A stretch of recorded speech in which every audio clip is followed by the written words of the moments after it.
বেশ কয়েকদিন ধরে তো অস্থিরতা বিরাজ করছে আমরা জানতে পেরেছি। আজকের পরিস্থিতি কেমন দেখছেন জানাবেন, এছাড়া আইন শৃঙ্খলা পরিস্থিতি কেমন?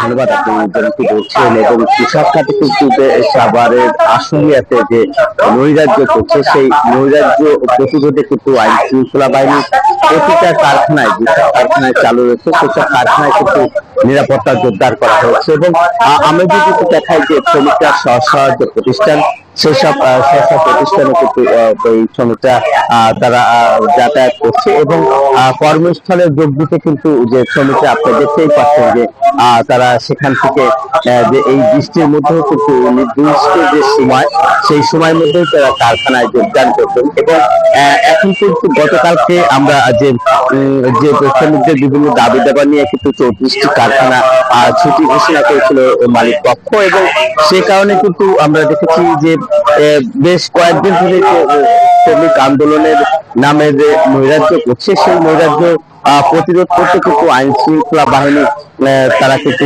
কঠোরভাবে দমন করার জন্য কিন্তু তারা কাজ করে যাচ্ছে। এবং শ্রমিকরা যাতে কোনো কারখানাতে সহিংসতা না করতে পারে বা কোনো ভাঙচুর বা লুটপাট যাতে না করতে পারে সে কারণে কিন্তু প্রতিটা কারখানার সামনে কিন্তু আইন শৃঙ্খলা বাহিনী যৌথ বাহিনী মিলে কিন্তু তারা সেখানে কাজ করছে। এবং পোশাক খাতে যে অস্থিরতা কারা করছে সেই ব্যাপারটাও কিন্তু আইন শৃঙ্খলা বাহিনী কিন্তু আপনার কাজ করে যাচ্ছে বলে আমাদেরকে জানাচ্ছে। এর মধ্যে আপনারা জানেন যে তৈরি পোশাক খাতে যে যারা শ্রমিক সংগঠন রয়েছে, বিভিন্ন সংগঠন রয়েছে, তারা যে নৈরাজ্য করার চেষ্টা করছে তাদেরকে আইডেন্টিফাই করে ধরার চেষ্টা করছে। এই ছিল আমার কাছে আশুলিয়া শিল্প অঞ্চলের সর্বশেষ খবর।